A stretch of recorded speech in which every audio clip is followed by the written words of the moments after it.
In this video, I discuss why there is likely a diabolical plot behind the US government's decision to begin the legal process to use half of $7 billion in frozen Afghanistan central bank assets to compensate the families of 9/11 victims.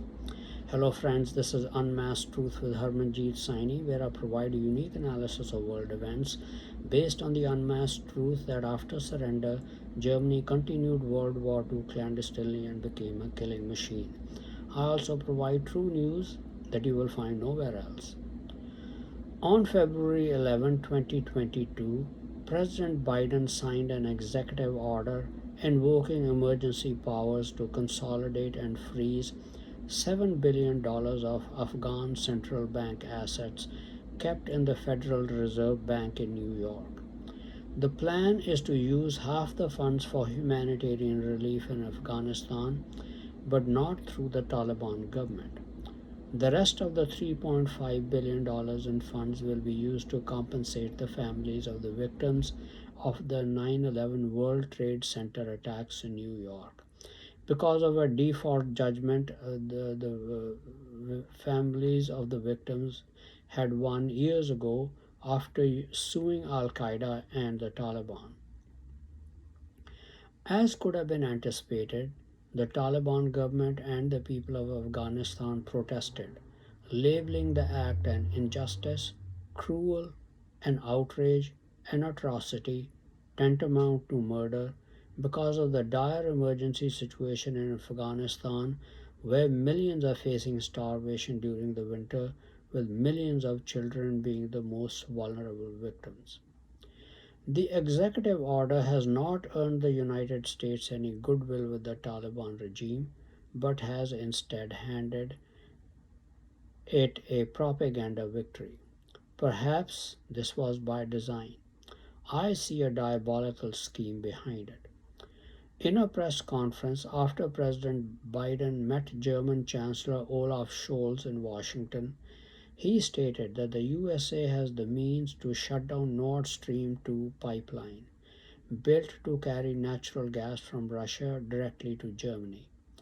It sounded like a threat to which Chancellor Scholz did not directly respond.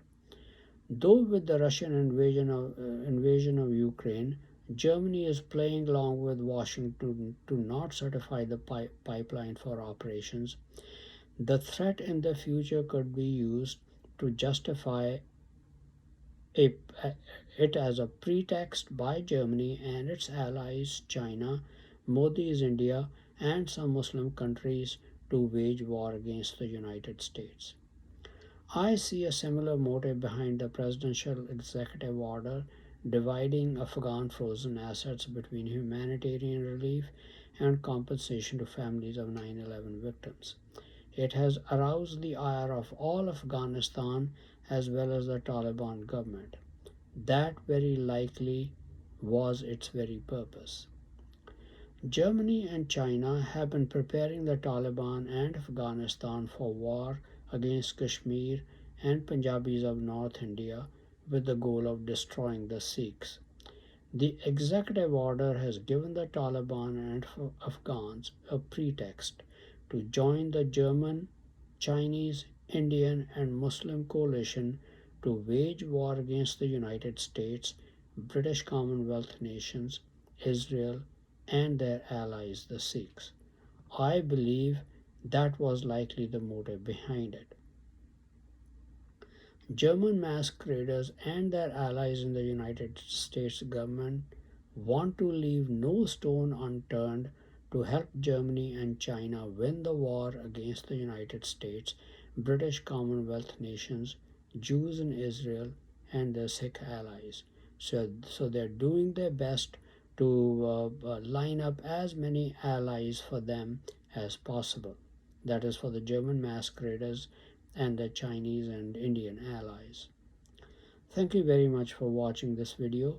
Please continue to watch my videos and read my articles on important world events, World War III watch, politics, international business, advice on health and medical problems, and much more for in-depth and insightful analysis. Please also subscribe to my YouTube and Facebook channels, Unmasked Truth with Harmanjeet Saini, to view and get information on the latest videos. Some people do not have the time to go through the full length of the videos. They find it more convenient to read the text of the video. Unfortunately, YouTube does not provide the facility to make the text of my videos available on YouTube. But fortunately, Facebook does provide that facility. So I make the text of my videos available on my Facebook channel, which you can easily copy.